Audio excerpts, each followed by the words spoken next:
मैं रोली आप सभी का स्वागत करती हूँ अपने प्लेटफॉर्म एस एडू स्पार्क पर यूट्यूब पर। आज मेरी पहली क्लास है जिसमें मैं इतिहास की महत्वपूर्ण घटनाओं के बारे में चर्चा करूँगी। सबसे पहले इतिहास की जो महत्वपूर्ण घटनाएं हैं उनके बारे में चर्चा करूँगी। तो हम सिंधु घाटी सभ्यता से स्टार्ट करते हैं। सिंधु घाटी सभ्यता जो थी वो 2300 बीसी से 1750 बीसी तक चली। मतलब जिसका समय था वो 2300 बीसी से 1750 बीसी तक चला। उसके बाद में उसके बाद में वैदिक काल आता है। वैदिक काल 600 बीसी तक चला। वैदिक काल के बाद में उत्तर वैदिक काल स्टार्ट होता है। उत्तर वैदिक काल में हम जैन धर्म, बौद्ध धर्म और महाजनपद का वर्णन करेंगे। जैन धर्म, बौद्ध धर्म और महाजनपद के बारे में उत्तर वैदिक काल में वर्णन किया गया है। उत्तर वैदिक काल के बाद में फिर महत्वपूर्ण घटना जो होती है तो 261 बीसी में कलिंग का युद्ध होता है। कलिंग का युद्ध हुआ। कलिंग का जो युद्ध है उसमें कलिंग के युद्ध का जो वर्णन है वो अशोक के 13वें शिलालेख में मिलता है। इसके बाद में एक और महत्वपूर्ण घटना होती है 1712 ईस्वी में, जिसमें अरब सेनाओं ने सिंध पर विजय प्राप्त की। जब अरब सेनाओं ने सिंध पर विजय प्राप्त की तो यह मोहम्मद कासिम के नेतृत्व में प्राप्त की।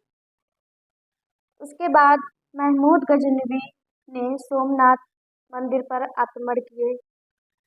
महमूद गजनवी ने सोमनाथ मंदिर पर बहुत सारे आक्रमण किए। ये जो मंदिर होते थे उसमें ये लूटपाट करता था।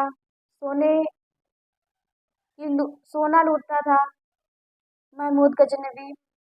तो इसमें काफ़ी सारे आक्रमण किए। उसमें तराइन का, उसके बाद तराइन तराइन का जो युद्ध हुआ, जो तराइन का पहला युद्ध हुआ वो 1191 ईस्वी में हुआ।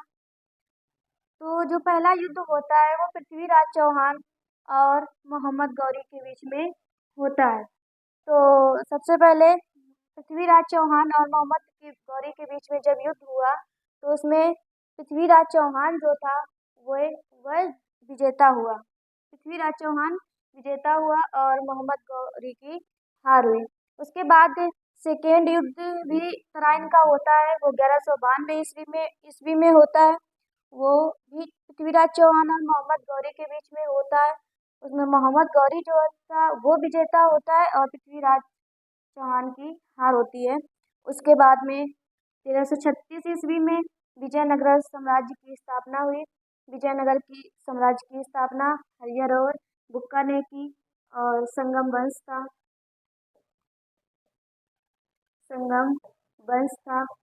और इसके आगे फिर उसके बाद में फिर जो यूरोपियों का भारत में आगमन हुआ।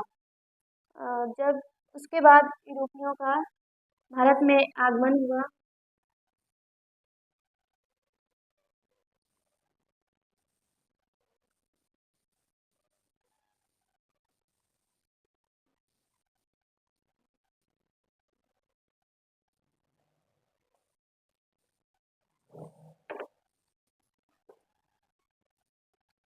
तो 1498 में 1498 में यूरोपियों का भारत में आगमन हुआ। तो वास्को डिगामा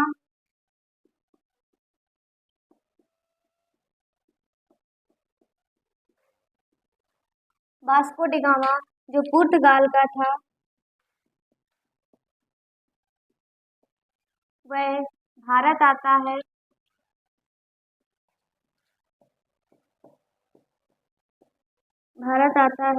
भारत में कालीकट नामक स्थान है, वहाँ पर पहुँचता है।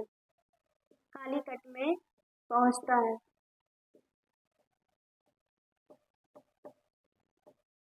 और जो वास्को डिगामा था वो भारत व्यापार के लिए आया था और यह मसालों का व्यापार करना चाहता था। मसालों का